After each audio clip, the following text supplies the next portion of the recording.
សួស្តីបងប្អូនទាំងអស់គ្នាថ្ងៃនេះនាងខ្ញុំមានមុខម្ហូបមួយមុខទៀតហើយគឺសម្លម្ជូរយួនជាមួយនឹងត្រីឆ្លាំងសម្លនេះគឺងាយធ្វើតែបងប្អូនមិនពិបាកទេចំណែកគ្រឿងផ្សំក៏ងាយរកនៅលើទីផ្សារយើងដែរថ្ងៃនេះយើងមានត្រីឆ្លាំងបើសិនជាបងប្អូនមិនមានត្រីឆ្លាំងទេបងប្អូនអាចដាក់ត្រីអ្វីក៏បានដែរឲ្យតែបងប្អូនចូលចិត្តចំពោះផ្នែកបន្លែយើងមានប៉េងប៉ោះមានម្នាស់មានត្រឡាចហើយនឹងម្អមហើយនឹងជីនាងវងមិនហើយចំពោះបន្លែសំខាន់មួយមុខទៀតបងប្អូនកុំភ្លេចក្រអៅឈូកចំណែកត្រីបងប្អូនត្រូវយកមកលាងសម្អាតជាមួយនឹងទឹកឲ្យបានស្អាតសិនដោយបន្ថែមនៅអំបិលបន្តិចដើម្បីពេលយើងលាងសម្អាតទៅឲ្យវាជ្រះរំអិលហើយនឹងលាងសម្អាតបានស្អាតល្អ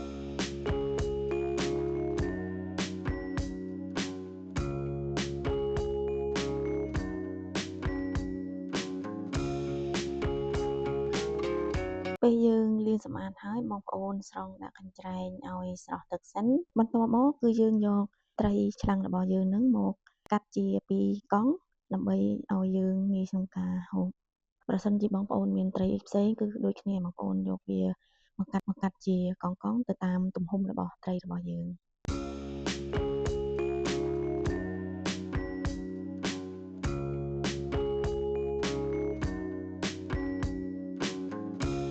ចំពោះត្រឡាចបងប្អូនត្រូវយកមកចិតសំបកឲ្យបានស្អាតសិនទាំងក្បាលទាំងខ្លួនធ្វើម៉េចឲ្យស្អាតសំបករបស់វានឹងឲ្យបានស្អាតសិនបន្ទាប់ពីចិតសំបកស្អាតហើយគឺយកបន្លែទាំងអស់ទៅលាងសម្អាតជាមួយទឹកឲ្យបានស្អាតសិនមានត្រឡាចជាមួយនឹងប៉េងប៉ោះហើយនឹង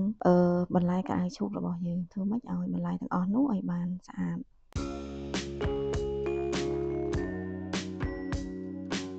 ពេលយើងលាងបន្លែទាំងអស់នោះបានស្អាតហើយគឺយើងចាប់ផ្ដើមយកបន្លែទាំងអស់នោះមកចិតជាចំណិតហើយទំហំគឺបងប្អូនកុំឲ្យធំពេកហើយក៏កុំឲ្យតូចពេក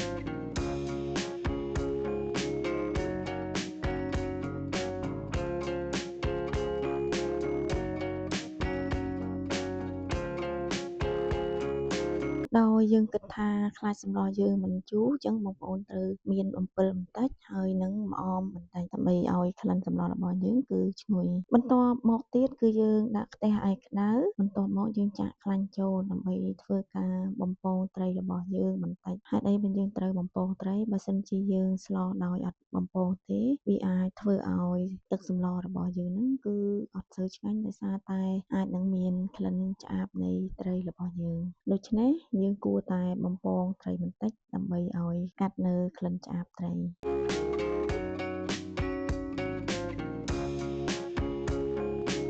ដាក់ដាំទឹកឲ្យពុះបន្ទាប់មកគឺយើងដាក់អំពិលចូលបន្តិចហើយយើងធ្វើការដាក់នៅបន្លែរបស់យើងចូលមានត្រឡាចដែលជាបន្លែដែលមិនងាយផុយម្នាស់ហើយនឹងបន្លែក្រអៅឈូករបស់យើង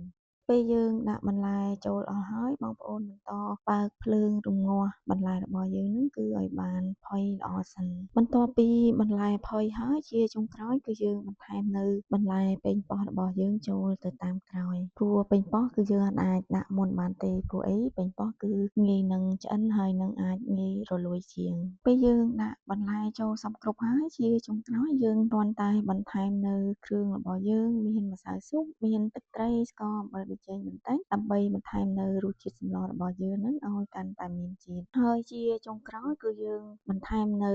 ត្រីរបស់យើងចូលហើយនឹងបន្តរំបើកភ្លើងឲ្យសម្លរបស់យើងនឹងបានពុះមួយសន្ទុះសិនហើយបងប្អូនមិនបាច់រំងាស់ត្រីឲ្យយូរពេកទេដើម្បីកុំឲ្យត្រីរបស់យើងនឹងគឺបែកសាច់និងរលួយខ្លាំងបន្ទាប់ពីទឹកសម្លយើងពុះហើយជាចុងក្រោយយើងគ្រាន់តែបន្ថែមនៅម្អមឬក៏ជីនាងវងដើម្បីឲ្យសម្លរបស់យើងនឹងកាន់តែមានក្លិនឈ្ងុយចំពោះវីដេអូសម្លម្ជូរយួនរបស់យើងនឹងគឺបានមកដល់ទីបញ្ចប់ហើយសូមអរគុណបងប្អូនច្រើនដែលបានតាមដានទស្សនាវីដេអូរបស់នាងខ្ញុំពីដើមរហូតដល់ចប់យើងនឹងជួបគ្នានៅវីដេអូក្រោយទៀតណា